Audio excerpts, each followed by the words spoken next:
MP में विधानसभा चुनावों को लेकर बिगुल बच चुका है और जयस ने अपने 4 नामों का ऐलान भी कर दिया। ऐसे में राज्यसभा सांसद डॉक्टर सुमेर सिंह सोलंकी ने बड़ा बयान देते हुए जयस से किसी भी तरह से कोई टेंशन नहीं होने की बात कही और शहडोल आए राहुल गांधी के भाषण को लेकर भी करारा तंज कसा। देखिए एमपी न्यूज के editor in chief doctor Mahendra Singh के साथ डॉक्टर सुमेर सिंह सोलंकी की ये खास बातचीत। कांग्रेस के बड़े नेता राहुल गांधी को है वनवासी शब्द से ऐतराज। क्या कारण है कि उन्होंने मध्य प्रदेश की धरती पर आकर वनवासी शब्द से ऐतराज बताया है और भारतीय जनता पार्टी कैसे हमलावर है राहुल गांधी के एमपी मिशन को लेकर? हमारे साथ बातचीत के लिए मौजूद हैं राज्यसभा के सांसद डॉक्टर सुमेर सिंह सोलंकी। सोलंकी जी, राहुल गांधी कह रहे हैं कि वनवासी शब्द का जो इस्तेमाल भारतीय जनता पार्टी और उनके नेता करते हैं वो सिरे से गलत है और वो आदिवासी सम्मान की बात कर रहे हैं और मध्य प्रदेश की धरती पर आकर ललकार रहे हैं आपकी सरकार को, आपकी पार्टी को। पहली बात तो मैं आज शहडोल की धरती पर हमारे आदिवासी भाइयों और बहनों के बीच में राहुल जी आए। मैं राहुल जी से कहना चाहता हूं कि इससे पहले आप हमारे आदिवासी समाज के भाइयों और बहनों को थोड़ा सा ठीक से समझ लेते, उनकी संस्कृति, उनकी परंपरा, उनकी रीति रिवाज, उनकी पूजा पद्धति को समझ तो लेते कम से कम।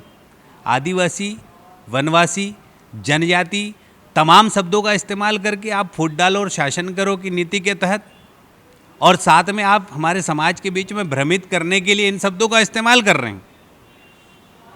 मैं राहुल गांधी जी के इन शब्दों की कड़ी निंदा करता हूं। जब आपको हमारे बारे में, आदिवासी समाज के बारे में कोई जानकारी नहीं है तो फिर मध्य प्रदेश में आके ज्ञान क्यों दे रहे हो? अपने ज्ञान में वृद्धि कर लो पहले, उसके बाद आके बात करिए। संवैधानिक शब्द है जनजाति। जो जंगल में रहने वाला व्यक्ति है, वन में रहता है, सामान्य सी बात है हिंदी में। वनवासी, वन में रहने वाला व्यक्ति, चाहे वो कोई भी हो, किसी जाति समाज का व्यक्ति रहता हो, और आदिवासी समाज तो आदिकाल से जो रहने वाला है। तो ये सारे शब्दों को आप समझें, ये बहुत साधारण सी बात है।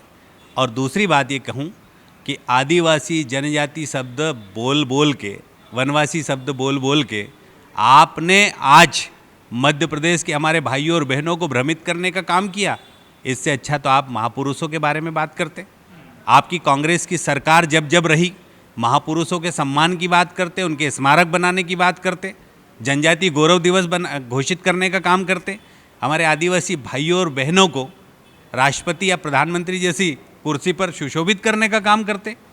हमारी भारतीय जनता पार्टी की सरकार ने केंद्र में 8 आदिवासी मंत्रियों को स्थान दिया है, हमारे 3 से अधिक भाइयों को राज्यपाल बनाया है, और हमारी बहन उड़ीसा की द्रौपदी मुर्मू जी को माननीय राष्ट्रपति के रूप में निर्वाचित करने का काम भारतीय जनता पार्टी की सरकार ने किया है।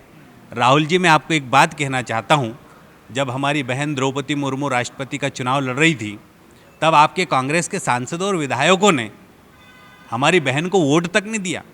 आदिवासी विरोधी है कांग्रेस, आदिवासी विरोधी हो आप। आदिवासियों को भ्रमित करने के लिए आप शहडोल आए हो, लेकिन आपके भ्रम की दुकान, आपकी फूट डालो और शासन करो की नीति और आपके द्वारा जो झूठ बोलने की दुकान है, वो आप मध्य प्रदेश में चलने वाली नहीं है।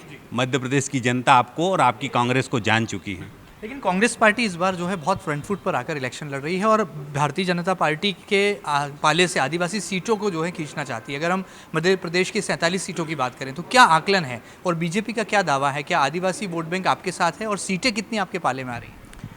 आपकी बार राहुल जी, कमलनाथ जी, आपका झूठ मध्य प्रदेश में चलने वाला नहीं है।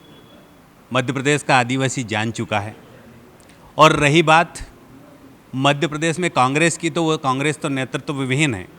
आज दिनांक तक कांग्रेस ने अपने प्रत्याशी घोषित नहीं किए। भारतीय जनता पार्टी ने 138 प्रत्याशी घोषित कर दिए हैं और भारतीय जनता पार्टी का एक एक कार्यकर्ता बूथ स्तर पर चुनाव की तैयारी में जुट गया है।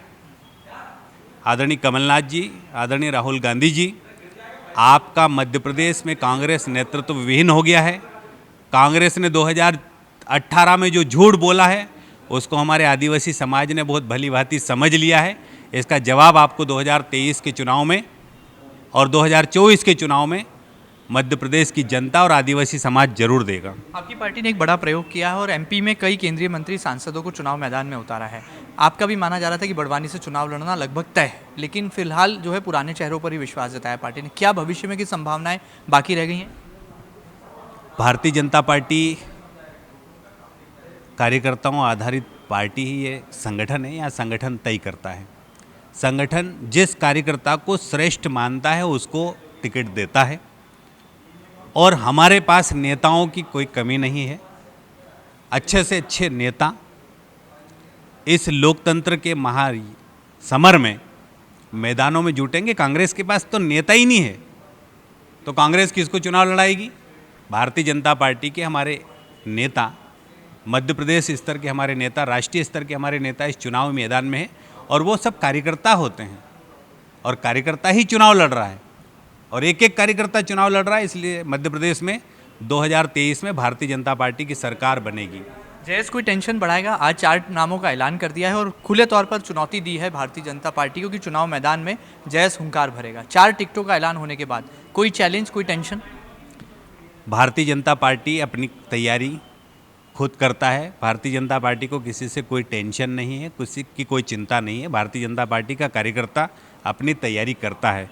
लेकिन मैं कांग्रेस और जयेश को एक बात जरूर कहना चाहता हूँ कि कमलनाथ ने जो बात कही थी कि जयेश के अंदर कांग्रेस का डीएनए, वो क्लियर करे जयेश और कांग्रेस दोनों मिलके। ये भी कहा था कि कमलनाथ जी ने कि वो तो बी टीम है अपनी, और ये प्रमाणित भी करता है कि डॉक्टर हीरा अलावा कांग्रेस के विधायक के रूप में, कांग्रेस के प्रत्याशी के रूप में चुनाव भी लड़े हो। तो मैं कहना चाहता हूँ कि जयेश ने सिर्फ समाज को गुमराह किया। जयेश ने सिर्फ समाज को इकट्ठा करके कांग्रेस के साथ दलाली करके बेचने का काम किया। जयेश ने सिर्फ हमारे आदिवासी भोले भाले युवा और आदिवासी भाइयों के साथ छलावा किया और ये छलावा, ये झूठ, ये दलाली हमारा आदिवासी समाज अब जान चुका है। ये राजनीतिक रोटियां सेकने वाले लोगों के दिन ज़्यादा दिन तक नहीं चलते हैं, इनकी बातें ज़्यादा दिन तक नहीं चलती है। अब इनको समझ में आएगा कि क्या है राजनीति। और मैं फिर एक बात कहना चाहता हूं कि जयेश के युवा साथियों और मेरे मध्य प्रदेश के आदिवासी भाइयों और बहनों, राजनीतिक क्षेत्र में भारतीय जनता पार्टी ने मध्य प्रदेश के अंदर जो आदिवासी क्षेत्रों में काम किया है वह ऐतिहासिक काम है। कांग्रेस ने 60 सालों तक राज किया इस देश के अंदर, लेकिन आदिवासी समाज के विकास की कभी चिंता नहीं की, गरीब और आदिवासियों की जीवन बदलने की कभी चिंता नहीं की। लेकिन इस बार भारतीय जनता पार्टी ने विकास किया है, सबका साथ, सबका विकास, सबका विश्वास जीता है।